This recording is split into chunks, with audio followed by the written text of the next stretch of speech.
Close your eyes for a second and imagine this. A woman who once lit up entire movie theaters with a single smile, now sitting in silence, whispering the words, "I can barely see anything." That woman is Goldie Hawn. To the world, she was sunshine wrapped in golden hair, the heartbeat of Hollywood, a star who made us laugh while secretly carrying storms inside her. But behind the glitter, her story has always been far more fragile, far more human, and far more powerful than anyone could have guessed. She wasn't born in the glow of spotlights.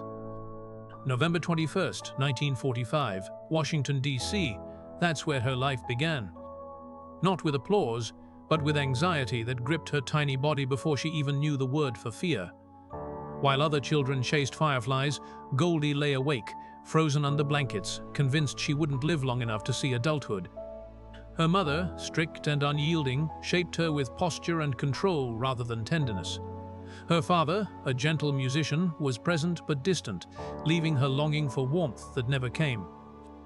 From her earliest years, Goldie learned that the world could be rhythm without comfort, beauty without safety. By 10, she carried a secret most children couldn't imagine. Death wasn't an abstract fear, it was a daily obsession. She would later confess, "I thought I wouldn't live long. I used to think about death constantly." That's not the voice of a child dreaming of the future. That's the voice of a little girl surviving each day with borrowed courage. Ballet became her shield. Every pirouette, every arabesque was less about art and more about endurance. She moved with grace, but each step was carved from silent desperation. On the outside, she smiled. On the inside, she whispered into her pillow at night, "I just want to be happy." That golden smile we all fell in love with, it wasn't effortless. It was armor. Goldie herself would later admit, "I laughed to keep from crying." That laugh wasn't just a charm. It was survival. Every panic attack endured, every ignored tear, every moment of pretending to be fine became the raw material for the woman who would later captivate the world. At 18, with little more than a suitcase and a stubborn spark, she left Washington for New York. The city didn't greet her kindly. It swallowed her whole. Nights spent trembling on borrowed mattresses, mornings filled with doubt that gnawed at her spirit. But Goldie had one constant: dance. At Martha Graham's school, she was pushed until she broke, and then pushed again, her body screaming, her spirit whispering that she wasn't enough. But she stayed. She bled through blisters, swallowed tears, and somewhere in that quiet agony, her spark grew brighter. Then fate intervened. A scout noticed something in her, a spark, a presence, and suddenly Goldie was pulled into Rowan and Martin's Laugh In. Almost overnight, the girl who once cried herself to sleep became America's sweetheart. Her dizzy warmth and wide-eyed laughter were everywhere. The world thought she was living a dream, but dreams can be prisons too. Backstage, minutes before filming, her hands would go numb, her chest would tighten, her mind would scream she was about to die. She would cry in her dressing room, wipe her tears, then walk out into the lights with that famous giggle. The world adored her. Inside, she was unraveling. And yet, she didn't stop. In 1969, at just 24, Goldie won an Academy Award for Cactus Flower. The world saw a golden girl with a golden statue. What they didn't see was a woman fighting to be understood, desperate to be seen as more than cute.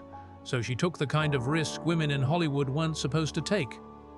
She stepped behind the camera. Private Benjamin wasn't just a comedy. It was a cultural earthquake, proof that Goldie Hawn was more than sparkle.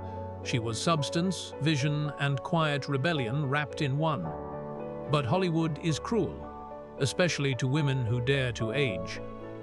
By the time she turned 40, scripts began to disappear, and she admitted with brutal honesty, "In Hollywood, once you turn 40, they think your career is over." That truth cut her, but it also connected her to every woman who has ever felt discarded by time. She fought back, not with anger, but with defiance. Roles in Overboard, The First Wives Club, Death becomes her characters that weren't just funny, but raw portraits of betrayal, loneliness, resilience. She carved out space where women weren't punchlines, but people. All the while, her old enemy lingered. The anxiety never left. Fame magnified it. There were nights she sat before the mirror, mascara streaking down her face, whispering to herself just to breathe. Years of therapy followed 8 long years of tearing open old wounds, of speaking truths through tears, of fighting for something so heartbreakingly simple: peace. That's why Goldie Hawn's story matters. Not because she was luminous, not because she made the world laugh, not even because she shattered Hollywood's rules. Her legacy is survival. Her triumph is authorship, the quiet act of writing her own story in a world that tried to write it for her. She gave light while walking in darkness. She laughed while trembling inside. She carried us through our own pain, even while shouldering hers. And today, as her vision fades and the world around her grows dim, perhaps the greatest act of gratitude we can give is to remember her not just as a star, but as a woman who turned wounds into laughter, fear into strength, and silence into a voice that will never fade. Would you like me to make this script tighter and paced specifically for YouTube retention, cutting pauses in exactly the right places so it keeps viewers hooked, or keep it more like a flowing cinematic narration? Imagine standing at the very height of your career, adored by millions, and yet every night retreating into a private war no one could see. That was Goldie Hawn. While the world laughed with her on screen, she was often curled into a ball on hotel beds, sobbing until her body shook. What people celebrated as her golden years were, for her, shadowed by panic, despair, and a loneliness that applause could never drown out. Yoga, breathwork, and meditation weren't wellness trends for her, they were lifelines. Her journals weren't places to map out fame-fueled dreams, but quiet survival guides, filled with sorrow, fragments of gratitude, and the stubborn hope that tomorrow might feel lighter. On those pages, she was finally allowed to break. No cameras, no scripts, just raw truth. Every whispered affirmation, every breath pulled from the edge, became part of a slow resurrection. She wasn't chasing balance. She was clawing her way back to life. Even after winning her Oscar in 1970, the same year she should have felt untouchable, she collapsed into one of her darkest breakdowns. "People thought I had everything," she confessed, "but I felt like I had nothing left inside." The cruel irony of being idolized while hollow inside nearly crushed her. But Goldie's resilience was never loud. It was quiet, stubborn, and relentless. Breath by breath, she began to rebuild, not for the industry, not for applause, but for herself. But if her professional life was demanding, her personal life was a battlefield of its own. She wanted what her own childhood never gave her: stability, safety, love that didn't vanish. Instead, she walked through 2 marriages that scarred her deeply. At 24, she married Gus Triconis, a dancer and director. Their union was bohemian, understated, almost poetic, 2 young artists dreaming together. But when Goldie's career exploded, their bond couldn't withstand the glare. Success became a wedge. He withdrew, resentful and distant, and for 7 years she lived in the quiet erosion of a love that couldn't survive her ascent. By 1976, it ended without spectacle. No tabloid headlines, no public drama, just 2 people surrendering to what had already slipped away. For Goldie, the loss lingered like smoke, a failure she carried silently. And then fate moved fast. On a winter flight in late 1975, she met musician Bill Hudson. The pull was immediate, magnetic. Within weeks, they were engaged. By July 1976, she was a bride again, radiant with hope. Their son Oliver arrived that September. Kate followed in 1979. For a while, they looked like America's sweetheart, a devoted husband, and 2 beautiful children. But inside that glossy frame, the same shadows began to stir. Bill's admiration soured into bitterness. Resentment seeped into every silence.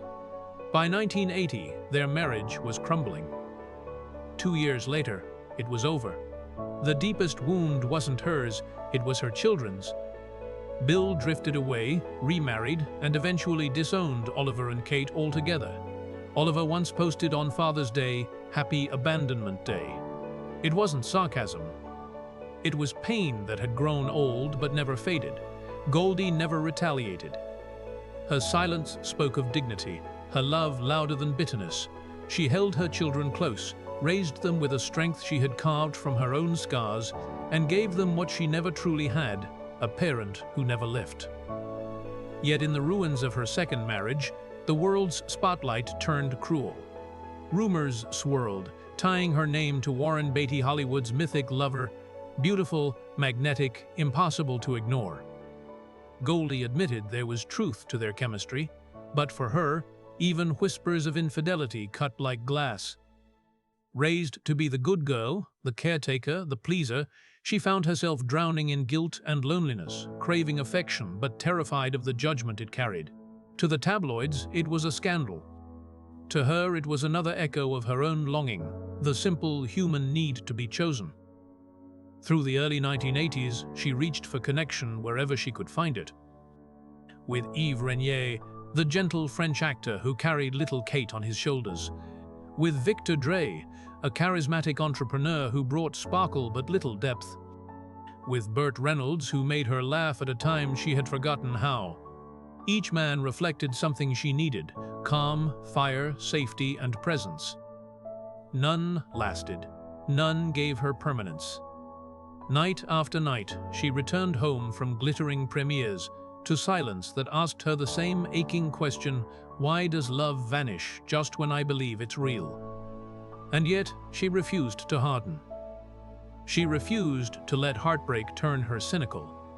She still believed in love, not as a fairy tale, but as a force worth risking for, worth grieving for, worth waiting for. Every failed romance became a teacher. Every scar, preparation.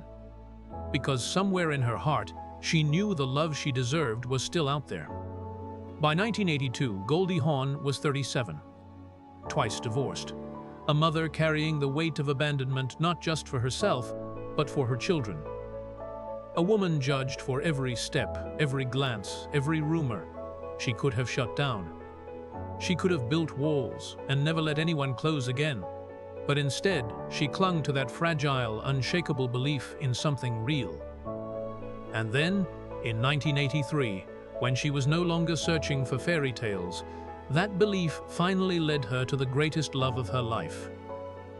Would you like me to continue this into the Kurt Russell chapter, carrying the same intimate, emotionally charged storytelling style?